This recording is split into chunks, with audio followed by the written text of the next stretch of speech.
देश की उम्मीदों का केंद्र है लाल किला। लाल किले की प्राचीर से हर साल स्वतंत्रता दिवस पर प्रधानमंत्री देश को संबोधित करते हैं। पूरे भारत की जनता के लिए यह आजादी का सबसे बड़ा प्रतीक है। यहां से कही गई हर एक बात को पूरी दुनिया गौर से सुनती है। ये 130 करोड़ हिंदुस्तानियों के लिए वो जगह है जहां से पूरा भारत एक सुर में बोलता है। आइए इस आज की खास पेशकश में एबीपी गंगा आपको लाल किले की प्राचीर से देश के अब तक के तमाम प्रधानमंत्रियों की राष्ट्र प्रतिज्ञा आपको सुनाते हैं, जिससे हिंदुस्तान दुनिया भर में महाशक्ति बन गया। शुरू करते हैं। लाल किला गवाह है।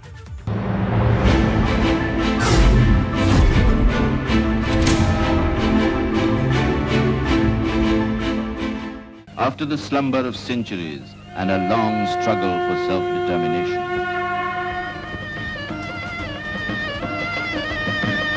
when we shall redeem our pledge at the stroke of the midnight hour, कोई हमारे देश को झुकाना चाहे, दबाना चाहे, ये देश हमारा दबने वाला नहीं। इस स्वराज की तरफ हम अपने देश को आगे ले जाने की कोशिश कर रहे हैं। स्वतंत्र होना चाहिए। अपने देश के सामने कई सांचा है जो मुंह बाए खड़े। वो आजादी, वो विकास भारत के गांव से, भारत के देहात से शुरू होना होगा। हम स्वतंत्रता संग्राम सेनानियों के प्रति अपनी श्रद्धा व्यक्त करते हैं। तानाशाही का जो अंधेरा बादल छाया हुआ था हमारे देश पर, उसमें प्रकाश की एक किरण निकली। आप सोचिए भारत में किस बात की कमी है। इसमें भारत का अभिन्न अंग है और रहेगा। की नई परिभाषा थी। आतंकवाद को हम परास्त करेंगे। कि आतंकवाद कहीं भी हो वो सभी देशों के लिए खतरा है। देश की अंदरूनी स्थिति भी बदली हुई है, वैश्विक परिवेश भी बदला हुआ है। आजाद हिंदुस्तान का सफर देखते ही देखते 75वीं साल की दहलीज पर पहुंच गया है। इस सफर का अगर सबसे बड़ा गवाह कोई है तो वो है ये लाल किला। भारत के शौर्य और सम्मान की बुनियाद है लाल किला। आजाद भारत का सफर देखते ही देखते आ पहुंचा है अपने 75वें साल में, और इस सफर का अगर कोई सबसे बड़ा गवाह है तो वो है लाल किला। भारत के शौर्य और सम्मान का प्रतीक है लाल किला। आज हम आपको लाल किले के प्राचीर से वो गवाही सुनाएंगे जिसे सुनकर आपका सर फख्र से ऊंचा हो जाएगा। विकासशील भारत के महाशक्ति बनने की ये महागाथा है। इंडिपेंडेंट इंडिया, ये देश हमारा दबने वाला नहीं। अंतरिक्ष आसमान में जाने वाला है। जनता की मदद भी होती रहे और हमारी आजादी बची, जड़ें मजबूत हो चुकी हैं। सारी उपलब्धि है। हम देश की अखंडता को हर कीमत पर बनाए रखेंगे। कि हमने जो प्रगति की है वो बहुत बड़ी प्रगति है। जनता को गांधी जी पर विश्वास था। मुझे विश्वास है कि ये चुनाव पूरी तरह स्वतंत्र व निष्पक्ष होंगे। बड़ी मेहनत का फल हमें अभूतपूर्व सफलता मिली। अंग्रेजी गुलामी की बेड़ियां टूटने के बाद 14-15 अगस्त की आधी रात को पहली बार तिरंगा फहराया। यूनियन जैक की जगह तिरंगे ने ली। भारत की आजादी का डंका बजा। स्वतंत्रता की घोषणा के साथ ही देश ने सबसे पहली आवाज सुनी पंडित जवाहरलाल नेहरू की। we made a tryst with destiny, and now the time comes when we shall redeem our pledge at the stroke of the midnight hour, when the world sleeps, India will awake to life and freedom. आधी रात को पहले प्रधानमंत्री ने देश को संबोधित किया। दिलचस्प बात यह है कि आजाद भारत के पहले पीएम ने यह भाषण संविधान भवन में दिया था, जो आज संसद भवन के रूप में जाना जाता है। ये भाषण उम्मीदों से भरा था, संकल्पों से भरा था। We made a tryst with destiny, and now the time comes when we shall redeem our pledge, not wholly or in full measure, but very substantially. देश के पहले प्रधानमंत्री पंडित जवाहरलाल नेहरू के भाषण का एक एक शब्द आज इतिहास की धरोहर है। उन्होंने कहा था कि कई सालों पहले हमने नियति के साथ एक वादा किया था और अब समय आ गया है कि हम अपने उस वादे को निभाएं। पूरे मुल्क के लिए ये नए भारत के निर्माण की वो शपथ थी जिसने हर देशवासी को प्रेरणा से भर दिया। लाल किले की प्राचीर से पंडित जवाहरलाल नेहरू ने पहला भाषण 15 अगस्त 1948 को दिया। जहां हमने अपने परिवार को मुल्क के ऊपर रखा, जहां हमने अपने शहर को, प्रदेश को, भाषा को, संप्रदाय को, किसी चीज को हमने अपने देश के ऊपर रखा, तो देश फिर से गिरने लगा और यकीनन गिरेगा। अगर हम में से कोई इस बात को भूल जाएं कि उनका पहला धर्म और कर्तव्य क्या है, उन्होंने अपने मुल्क के साथ वफादारी नहीं की। तब से हर साल लाल किले से प्रधानमंत्री का देश के नाम संबोधन होता है। हर 15 अगस्त को पूरी दुनिया की निगाहें लाल किले पर टिकी होती हैं। कि हम हथियारों का जवाब हथियारों से। ये बड़े काम है। जनता की मदद भी होती रहे और दुनिया का मुकाबला कर पाते हैं। भारी उपलब्धि है। आतंकवाद को नकार कर आज 60,000 करोड़ की विदेशी मुद्रा हमारे यहाँ है। एक नई किस्म की बगावत देश दिखने लगा। किसी के मन में कोई संदेह नहीं होना चाहिए। नए रास्ते खोजते हुए सहमति की मजबूत धरातल पर हम राष्ट्र को आगे ले जाने के महत्वपूर्ण निर्णय कर करके पहले प्रधानमंत्री के तौर पर पंडित जवाहरलाल नेहरू ने भारत को एक मजबूत गणतंत्र बनाने की नींव रखी। अब जरूरत थी इसे आगे ले जाने की। वो साल 1964 का था जब देश के सामने एक सवाल खड़ा था। नेहरू के बाद वो कौन होगा जो देश के लिए सुनहरे सपने गढ़ेगा? और तभी लाल बहादुर शास्त्री ने देश की कमान अपने हाथों में ली। देखने में लाल बहादुर शास्त्री छोटे कद के थे, लेकिन मजबूत आंतरिक शक्ति वाले और फौलादी इरादों वाले। अगर तलवार की नोक पर या एटम बम के डर से कोई हमारे देश को झुकाना चाहे, दबाना चाहे, ये देश हमारा दबने वाला नहीं। देश को आजादी तो मिली थी, लेकिन साथ में एक ऐसा शत्रु मिला था जो लगातार षड्यंत्र कर रहा था, नापाक चालें चल रहा था।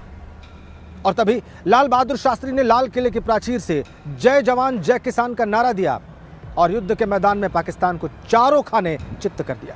तो एक सरकार के नाते हमारा क्या जवाब हो सकता है सिवाय इसके कि हम हथियारों का जवाब हथियारों से दें। इस साल एक तरफ सूखा था तो दूसरी तरफ पाकिस्तान के साथ लड़ाई। लेकिन लाल बहादुर शास्त्री उन लोगों में नहीं थे जो हालात के सामने खुद सरेंडर करते। लाल बहादुर शास्त्री ने लाल किले की प्राचीर से जय जवान जय किसान का नारा दोहराया और फिर बाकी का काम फौज ने सीमा पर कर दिखाया। जंग के मैदान में पाकिस्तान की बुरी तरह शिकस्त हुई। लाल बहादुर शास्त्री ने जहां देश की भावनाओं को समझा, वहीं अपनी दूरदर्शिता से देश की प्रगति को नया मार्ग दिया। 1965 में ही देश ने सबसे बड़ा अकाल देखा। लोगों के पेट खाली, ऊपर से खजाना खाली। अमेरिका ने अनाज देने से मना कर दिया। भारत अपने कदमों पर ठीक से खड़ा भी नहीं हुआ था कि उसके सामने चुनौतियों का पहाड़ खड़ा हो गया। तब शास्त्री जी ने देश से एक वक्त उपवास रखने को कहा और देश ने रखा भी। फिर कठिनाइयों की काली छाया हटी और नया सवेरा हुआ।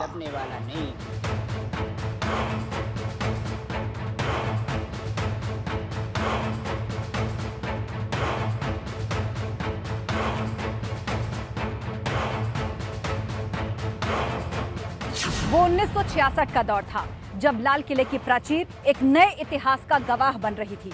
देश की कमान इंदिरा गांधी के हाथ में आ चुकी थी और उन्होंने बैंकों के राष्ट्रीयकरण का ऐलान किया था। ये वो दौर था जब देश के गरीब और कमजोर वर्ग को पता भी नहीं था कि बैंक आखिर किस चिड़िया का नाम है। उस वक्त बैंकों पर कुछ पूंजीपतियों का ही कब्जा था। साल 1969 कई लिहाज से सनसनीखेज था।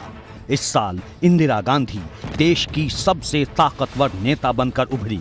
इसी साल 3 अहम घटनाएं हुई: बैंकों का राष्ट्रीयकरण, राष्ट्रपति का चुनाव और कांग्रेस पार्टी का विभाजन। लेकिन देश के लिए सबसे महत्वपूर्ण था बैंकों का राष्ट्रीयकरण। 19 जुलाई 1969 को एक अध्यादेश जारी कर इंदिरा सरकार ने देश के 14 बड़े निजी बैंकों का राष्ट्रीयकरण कर दिया।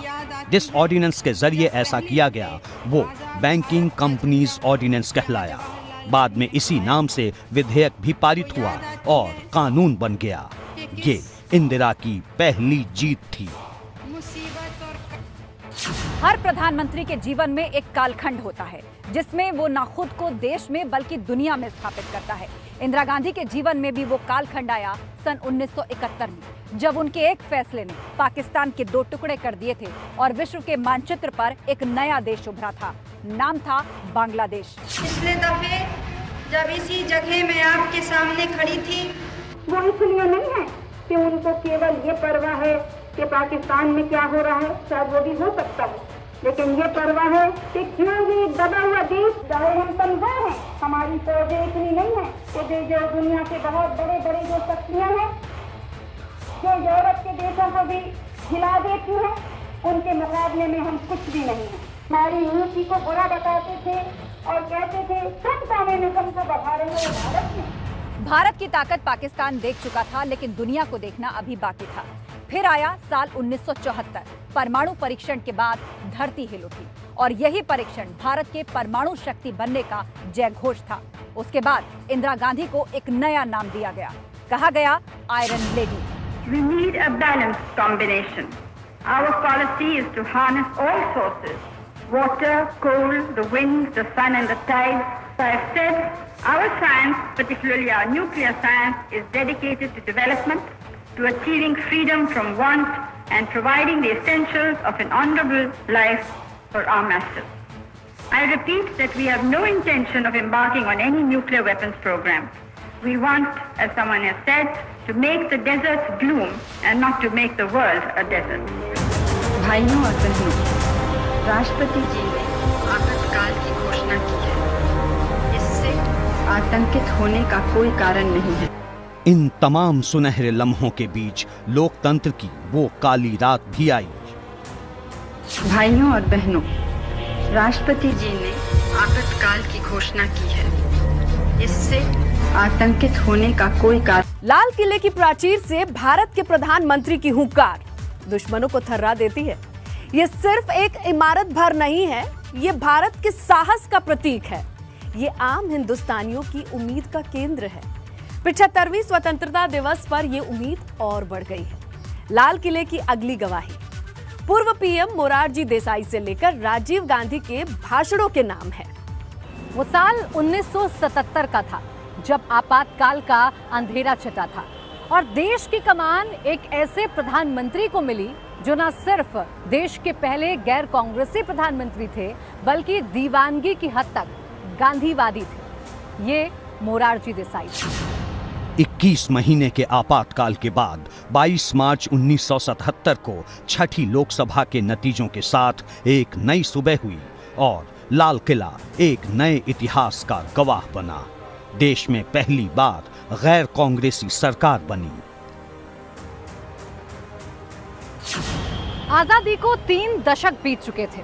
मोरारजी देसाई भारत को महात्मा गांधी के सपनों का भारत बनाना चाहते थे और ये बात खुद मोरारजी देसाई ने लाल किले की प्राचीर से कही थी। तुम सबसे ज्यादा जो हमारी कमी रहे वो कमी तो हम कुछ गांधी जी के रास्ते से भटक गए। जहां पुरानी सरकारें कम्युनिस्ट सोवियत संघ की ओर झुकाव वाली गुट निरपेक्ष नीति चलाती रही थीं, तो वहीं मोरारजी देसाई इसके विपरीत चले और दक्षिणपंथी विचारकों का अनुसरण करते हुए उन्होंने पूंजीवादी विचारधारा के समर्थक अमेरिका की तरफ कदम बढ़ाए। 1977 में हुए आम चुनाव में जनता पार्टी गठबंधन की तरफ से चौधरी चरण सिंह प्रधानमंत्री पद के बड़े दावेदार थे, लेकिन दलित नेता जगजीवन राम की पीएम बनने की बढ़ती संभावना को देखते हुए उन्होंने अपनी दावेदारी वापस ले ली, लेकिन प्रधानमंत्री बने मोरारजी देसाई। तीनों दिग्गज नेताओं में मतभेद के चलते मोरारजी की सरकार जल्द ही गिर गई और फिर कांग्रेस के सहयोग से प्रधानमंत्री बने चौधरी चरण सिंह। वो साल 1979 का था जब देश की कमान एक ऐसे नेता के हाथ में आई जो सच में जमीन से जुड़ा था, या यूं कहें कि जिसने किसानी का दर्द सच में सहा था। एक ऐसा प्रधानमंत्री जो लाल किले की प्राचीर से तो बोला लेकिन संसद में कभी नहीं बोल पाया। ये थे चौधरी चरण सिंह। चौधरी चरण सिंह सिर्फ एक राजनीतिज्ञ, एक किसान नेता या एक प्रधानमंत्री का नाम नहीं था, एक विचारधारा का भी नाम था। चरण सिंह की राजनीति में कोई दुराव या कपट नहीं था, बल्कि जो उन्हें अच्छा लगता था उसे वो ताल ठोक कर अच्छा कहते थे, और जो उन्हें बुरा लगता था उसे कहने में भी कोई गुरेज नहीं करते। आजादी के बाद ज्यादातर चुनाव किसानों के इर्द गिर्द ही लड़े गए। किसानों के हितों के सपने तो सभी ने दिखाए, लेकिन असल में किसानों का हित हुआ चौधरी चरण सिंह के कार्यकाल में। चौधरी चरण सिंह जब लाल किले की प्राचीर से बोलते तो किसानों को लगता कि उनका अपना नेता उनसे सीधे बात कर रहा है। अगर देश को उठना है, पुरुषार्थ करना हो, हम सबको पुरुषार्थ करना होगा। मैं अपने आप को उसमें शामिल करता हूँ, अपने जो सहयोगी मिनिस्टर हैं बैठे उन सबको शामिल करता हूँ कि हमको अनवरत परिश्रम करना पड़ेगा, तब जाकर ये देश उठे। गरीब नौजवानों के लिए काम के बदले अनाज योजना, गरीब बेसहारों के लिए अंत्योदय योजना शुरू कराकर चौधरी चरण सिंह ने इन्हें मुफ्त अनाज दिलाने का काम शुरू किया, जो बाद में मील का पत्थर साबित हुआ। लेकिन जिस कांग्रेस और सीपीआई के समर्थन से चरण सिंह 28 जुलाई 1979 को प्रधानमंत्री बने, उसी कांग्रेस के समर्थन वापस लेने से महज 5 महीने बाद ही चौधरी चरण सिंह की कुर्सी चली गई।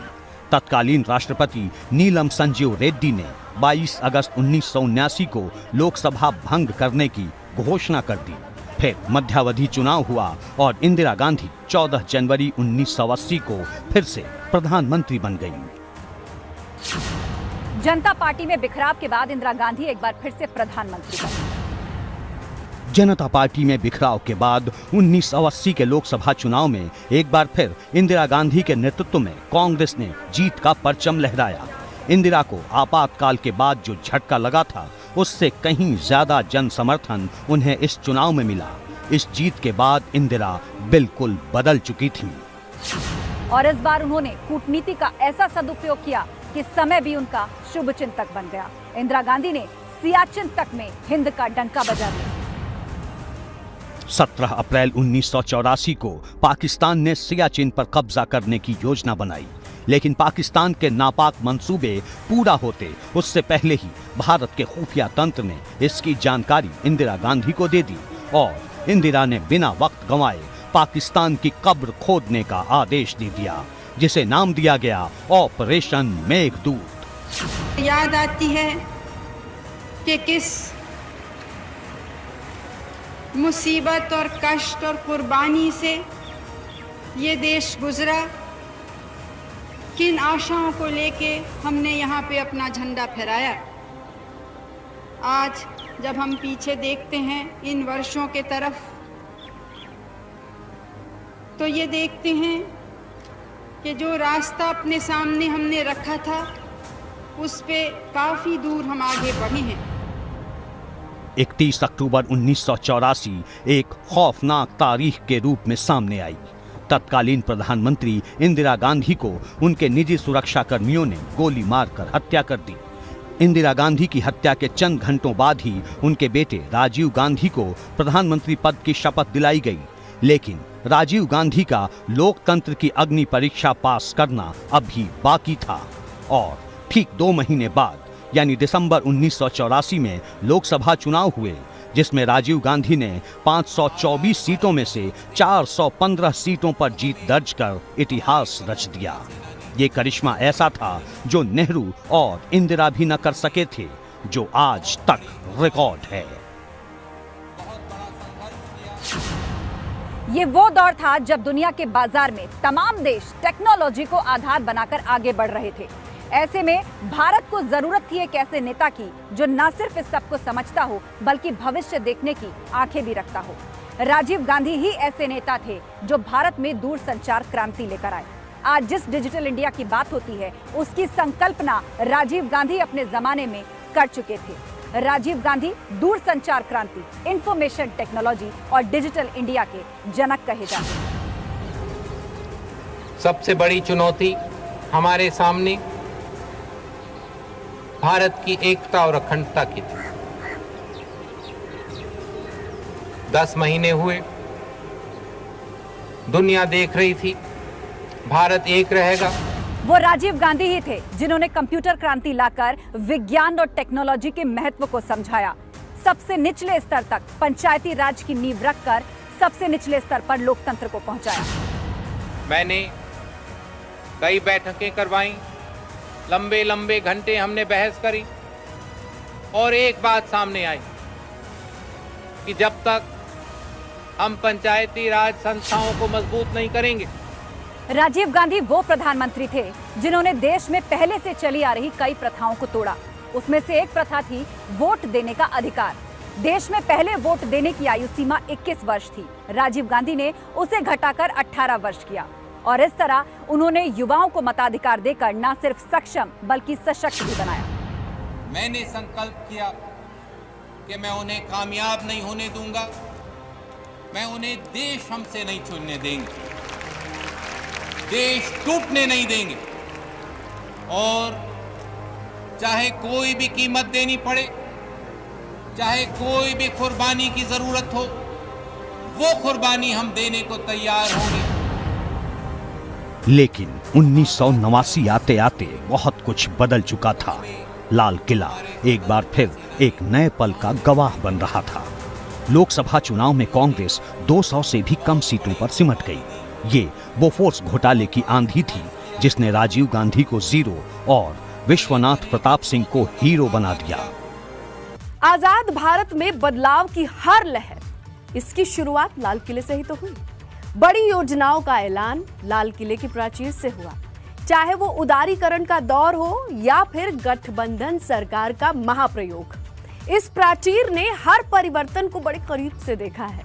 अब आपको दिखाते हैं नरसिम्हा राव से लेकर पूर्व पीएम अटल बिहारी वाजपेयी तक के भाषण। जिसने भी इस भाषण को सुना था उनके जहन में फिर से वो पुरानी यादें ताजा हो जाएंगी। इतिहास एक दिन में नहीं बनता, पर जब बनता है तो पूरी दुनिया देखती है। जैसे 1990 में पूरा देश प्रधानमंत्री वीपी सिंह को देख रहा था। ये लाल किले की प्राचीर का वो अध्याय है जहां से एक नई राजनीति की शुरुआत हुई। ये मंडल कमंडल का दौर था। 1989 के चुनाव में जनता दल ने अपने घोषणा पत्र में लिखा था कि अगर वो सत्ता में आती है तो मंडल कमीशन की सिफारिशों को लागू किया जाएगा। ओबीसी आरक्षण की बात अब तक सिर्फ होती आ रही थी। किसी भी सरकार ने इसे अमली जामा पहनाने का साहस नहीं किया था। पर 1990 आते आते सब कुछ बदल गया था। लाल किले की प्राचीर से देश के नाम संबोधन करने से ठीक एक हफ्ते पहले 7 अगस्त 1990 को वीपी सिंह राष्ट्रीय मोर्चा की सरकार ने मंडल कमीशन लागू करने की घोषणा कर दी। डॉक्टर भीमराव अंबेडकर किस न्याय वर्ष में एक फैसला हाल में सरकार ने लिया कि पिछड़े वर्ग को हम सरकारी नौकरियों में और पब्लिक सेक्टर में स्थान दें। सत्ता के इस ढांचे में देश की चलाने और संवारने में, उसके फैसला करने में हम हिस्सेदारी देने चाहते हैं और मजबूती से देना चाहते हैं। कोई भी चीज यूं ही नहीं मिलती, हर चीज की एक कीमत होती है। मंडल कमीशन की भी थी जिसे वीपी सिंह ने अपनी कुर्सी से चुकाया और फिर प्रधानमंत्री बने चंद्रशेखर, जो सिर्फ 8 महीने ही प्रधानमंत्री की कुर्सी पर रहे लेकिन हर चुनौती का डटकर सामना किया।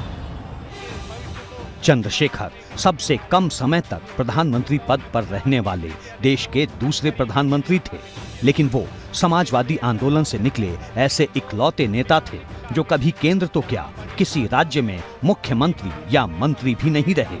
वो सीधे प्रधानमंत्री बने।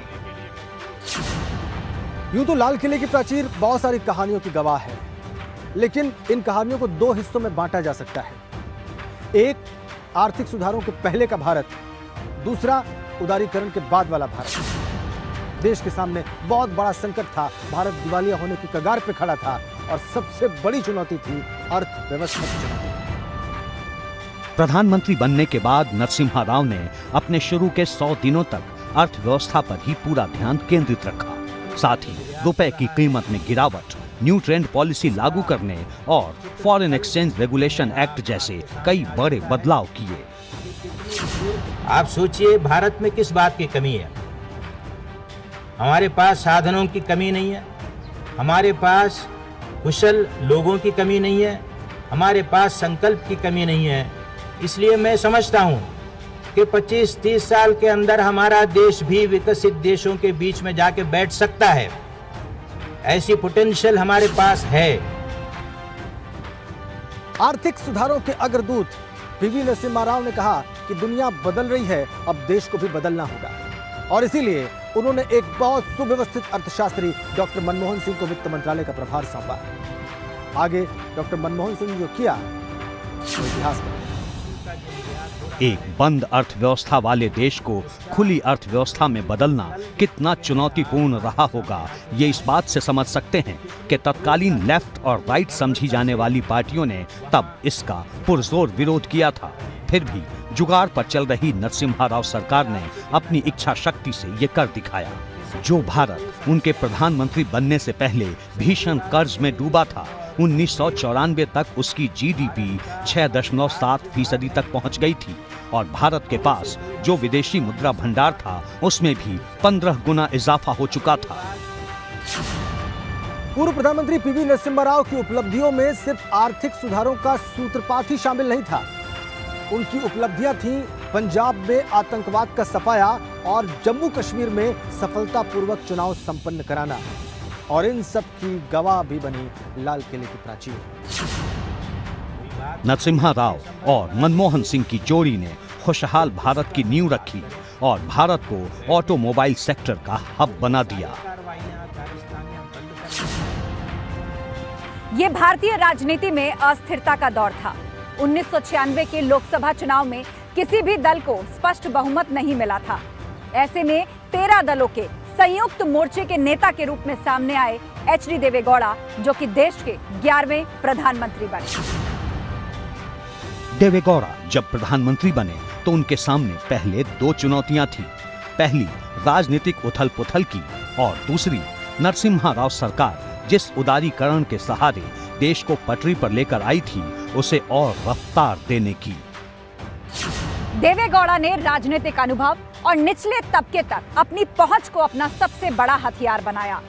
साथ ही अर्थशास्त्रियों के अंतर्राष्ट्रीय फोरम में भाग लेकर ऐसा व्यवहारिक कौशल दिखाया जिसका जिक्र आज तक होता है। 1996 में जम्मू कश्मीर में चुनाव और 1997 में नागा समूहों के साथ संघर्ष विराम समझौता देवेगौड़ा सरकार की सबसे बड़ी उपलब्धियां रही।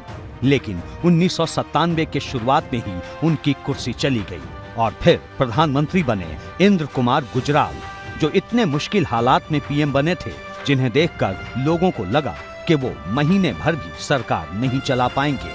लेकिन गुजराल ने सबको गलत साबित कर दिया। इंद्र कुमार गुजराल एक योग्य, सक्षम और अनुभवी राजनीतिज्ञ थे। वो विदेश नीति के मास्टर थे। जिस वक्त वो प्रधानमंत्री बने, देश एक बड़े आर्थिक संकट से जूझ रहा था और देश को उस आर्थिक संकट से निकालने के लिए उन्होंने कई आर्थिक विकास से जुड़ी हुई सकारात्मक योजनाएं बनाई, जिनका व्यापक असर हुआ। लेकिन राजनीतिक स्थिरता की कमी देश के विकास में रोड़े अटका रही थी। कोई भी सरकार अपना कार्यकाल पूरा नहीं कर पा रही थी। ये 20वीं सदी की विदाई और 21वीं सदी के आगमन का दौर था और देश को एक ऐसे नेता की जरूरत थी जो जब लाल किले की प्राचीर से बोले तो उसके मित्र तो मित्र, दुश्मन भी उसे सुने। और ये हुआ जब देश के प्रधानमंत्री बने अटल बिहारी वाजपेयी। हमारा पड़ोसी अंतर्राष्ट्रीय स्तर पर तो आतंकवाद का विरोध करने का दावा करता है, लेकिन इस क्षेत्र में उसके दोहरे मापदंड हैं। युद्ध में सफलता नहीं मिली तो सीमा पार आतंकवाद के सहारे कश्मीर को लेना चाहता है।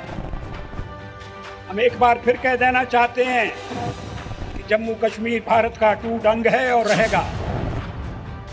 अपने हित से पहले अपने दल और दल से पहले अपने देश की फिक्र करने वाले अटल बिहारी वाजपेयी ऐसे प्रधानमंत्री बने जिन्होंने लाल किले की प्राचीर से उच्चतम आदर्शों की ऐसी लकीर खींची जो हमेशा के लिए मापदंड बन गई।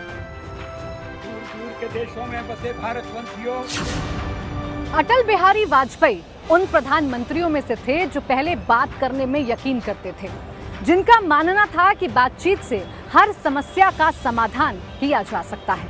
लेकिन अगर कोई दोस्ती की आड़ में दगाबाजी करे तो उन्हें सबक सिखाना भी बखूबी आता।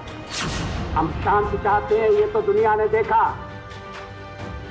अब दुनिया ये देखेगी कि हम शांति की रक्षा के लिए और अपनी शक्ति का भी प्रदर्शन कर सकते हैं। लड़ाई के परिणाम के बारे में भी मेरे मन में कोई संदेह नहीं है। हमारी विजय निश्चित है और हम विजयी होकर दिखाएंगे। वो अटल बिहारी वाजपेयी ही थे जिन्होंने कहा था कि हमें अपनी सेना को हाईटेक बनाना होगा और युद्ध के हर कार्य कौशल में निपुण बनना होगा। भारत ने अपना पहला परमाणु परीक्षण यूं तो 1974 में ही कर लिया था, लेकिन आलोचक इस परीक्षण पर सवाल उठाते रहे थे।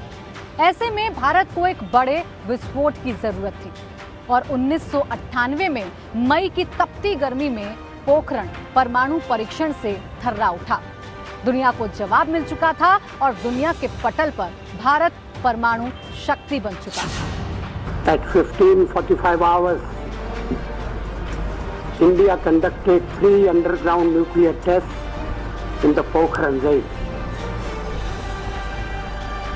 These tests conducted today were with a fission device, a low-yield device, and a thermonuclear device. Pokhran के बाद अमेरिका समेत कई महाशक्तियों ने भारत पर कई तरह के प्रतिबंध लगा दिए, जिसे दरकिनार करते हुए अटल बिहारी वाजपेयी ने आर्थिक विकास के रास्ते पर देश को आगे बढ़ाया और जय जवान जय किसान के नारे को विज्ञान से जोड़कर इसे और सफल बना दिया। ये अटल बिहारी वाजपेयी ही थे जिन्होंने युद्ध के मैदान में पाकिस्तान को घुटने टेकने पर मजबूर कर दिया। ये अटल बिहारी वाजपेयी ही थे जिन्होंने निजीकरण को बढ़ावा देकर विनिवेश की शुरुआत की। ये अटल ही थे जिन्होंने संचार क्रांति के दूसरे चरण की शुरुआत कर देश की दिशा बदल दी। लाल किले की अब तक की गवाही में आपने देखा कि भारत हर दौर में किस तरीके से शक्तिशाली होता चला गया और कैसे रखे गई किले की प्राचीर से नए भारत की नींव। इससे हर सरकार ने और मजबूत किया है। 2004 में जब डॉक्टर मनमोहन सिंह ने देश की कमान संभाली और तब से लेकर 2014 तक उनके हर एक भाषण में बड़े बड़े ऐलान हुए। इसने देश की दशा और दिशा को बदल कर रख दिया। तो वही 15 अगस्त 2014 के बाद अब पीएम नरेंद्र मोदी के संबोधन ने देश में बदलाव की नई बुनियाद रखी है। नए भारत का परचम और मजबूती से बुलंद हुआ है। 21वीं सदी के आगमन के साथ ही पूरी दुनिया बदल चुकी थी। भारत को भी दुनिया के साथ कदम से कदम मिलाकर चलना था। ये वो दौर था जब देश तमाम धक्कों से जूझ रहा था। अटल बिहारी वाजपेयी के जाने के बाद देश को एक ऐसे नेतृत्व की दरकार थी जो आर्थिक बाजार में भारत को मजबूती से स्थापित कर सके। और उसी वक्त देश की कमान मिली डॉक्टर मनमोहन सिंह को, जो पीवी नरसिम्हा राव सरकार में वित्त मंत्री रह चुके थे। उनके पास देश को आगे बढ़ाने का, आर्थिक प्रगति की ओर ले जाने का एक खाका पहले से तैयार था। कभी भी ऐसा नहीं हुआ कि लगातार 3 साल तक विकास इतनी तेज रफ्तार से हुआ हो। देश में जहां कहीं भी मैं जाता हूं, मुझे हर तरफ तरक्की नजर आती है। भारत का इतिहास जन नायकों वाले प्रधानमंत्रियों से भरा था, लेकिन मनमोहन सिंह इससे बिल्कुल विपरीत थे। अपने कार्यकाल में उन्होंने भारत अमेरिका न्यूक्लियर डील को अंजाम दिया और इस डील के बाद भारत एक मजबूत राष्ट्र के तौर पर उभरा। Particularly pleased that we have reached an understanding on the implementation of our agreement on civil nuclear cooperation of July 18, 2005. बेरोजगारी से जूझते देश को रोजगार की दरकार थी, युवाओं को रोजगार की जरूरत थी और उस वक्त मनमोहन सरकार रोजगार गारंटी योजना लेकर आई। और ये डॉक्टर मनमोहन सिंह ही थे जिन्होंने देश के नागरिकों को, आम लोगों को सूचना का अधिकार दिया। इस नई दुनिया में हमारा विकास और हमारी जगह ज्ञान पर आधारित हो। इसलिए हमें नई रिसर्च और नई सोच में सबसे आगे रहने होगा। खासतौर पर साइंस टेक्नोलॉजी में हमें बेहतरीन संस्थाएं बनानी होगी। भारत आर्थिक बाजार में आगे बढ़ रहा था, लेकिन अब जरूरत थी दुनिया के पटल पर भारत को विश्व गुरु बनाने की। ये यूपीए 1 और यूपीए 2 के बाद एक बड़े बदलाव का दौर था। ये वो दौर था जब देश राष्ट्रवाद के रंग में रंग चुका था और उसे एक ऐसे प्रधानमंत्री की दरकार थी जो दुश्मन की आंखों में आंखें डालकर बात करे तो दुश्मन सहम जाए। भारत ने पाकिस्तान की धमकी से डरने की नीति को छोड़ दिया। ये ठीक किया ना मैंने? वरना आए दिन हमारे पास न्यूक्लियर बटन है, न्यूक्लियर बटन है, यही कहते थे। हमारे अखबार वाले भी लिखते थे पाकिस्तान के पास भी न्यूक्लियर है। तो हमारे पास क्या है भाई? ये दिवाली के लिए रखा है क्या? ये प्रधानमंत्री मोदी ही थे जिन्होंने धर्म और संस्कृति से लेकर राष्ट्रीय सुरक्षा और कूटनीति पर ऐसे फैसले लिए कि तारीखें इतिहास बन गई। हिंदुत्व की फिलॉसफी क्या है? वो कहता है एकम सत्य विप्राह बहुधा वदंती। सत्य एक है, उसको जानने जताने के रास्ते अलग अलग हो सकते हैं। दुनिया में अकेला हिंदू ऐसा कहता है कि गॉड इज वन। कभी हिंदू ये नहीं कहता है मुसलमान का भगवान, ईसाई का भगवान, सिख का भगवान, ये नहीं कहता। वो कहता है गॉड इज वन, और वो कहता है भक्त वैसा भगवान।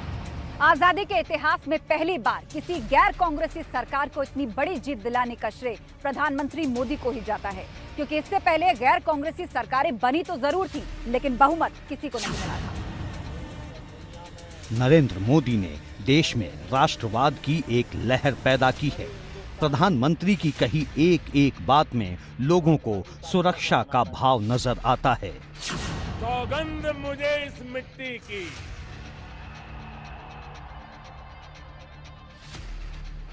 सौगंध मुझे इस मिट्टी की, मैं देश नहीं मिटने दूंगा। प्रधानमंत्री मोदी ने राष्ट्रीय सुरक्षा से लेकर आंतरिक मसलों पर कई बड़े और कड़े फैसले लिए। पाकिस्तान पर सर्जिकल स्ट्राइक की बात हो या फिर कश्मीर से धारा 370 हटाने की, उन्होंने साफ संदेश दे दिया कि वो रुकने वाले नहीं हैं। पिछले 70 साल में नहीं हुआ। नई सरकार बनने के बाद 70 दिन के भीतर भीतर आर्टिकल 370 और 35A को हटाने का काम भारत की दोनों सदनों ने, राज्यसभा और लोकसभा ने 2/3 बहुमत से पारित कर दिया। नरेंद्र मोदी जब प्रधानमंत्री बने थे तो राम मंदिर भी एक अहम मसला था, जिसे छूने से सरकारें बचती रहीं, लेकिन मोदी ने प्रधानमंत्री बनते ही इस मसले का भी फाइनल इलाज कर दिया। राम मंदिर के लिए कई सदियों तक, कई पीढ़ियों ने अखंड अविरत एक निष्ठ प्रयास किया है। राम मंदिर के लिए चले आंदोलन में अर्पण भी था, तर्पण भी था, संघर्ष भी था, संकल्प भी था। प्रधानमंत्री मोदी बोल्ड डिसीजन लेने वाले चुनिंदा प्रधानमंत्रियों में से एक हैं। एक तरफ उन्होंने पाकिस्तान पर सर्जिकल स्ट्राइक की, तो एक स्ट्राइक काले धन के खिलाफ नोटबंदी कर दी। काला धन हमेशा से एक बड़ा मुद्दा रहा है। जब प्रधानमंत्री मोदी सत्ता में आए तो उन्होंने एक वादा किया था काले धन को जड़ से खत्म करने का, और 2016 में जब प्रधानमंत्री मोदी ने नोटबंदी की चोट की तो तारीख इतिहास बन गई। लाल किला ऐसी अनगिनत तारीखों का गवाह रहा है। ये सिर्फ एक इमारत नहीं है, बल्कि एक भारत के एक मजबूत लोकतंत्र का सबसे बड़ा गवाह है। एबीपी गंगा के लिए ब्यूरो रिपोर्ट।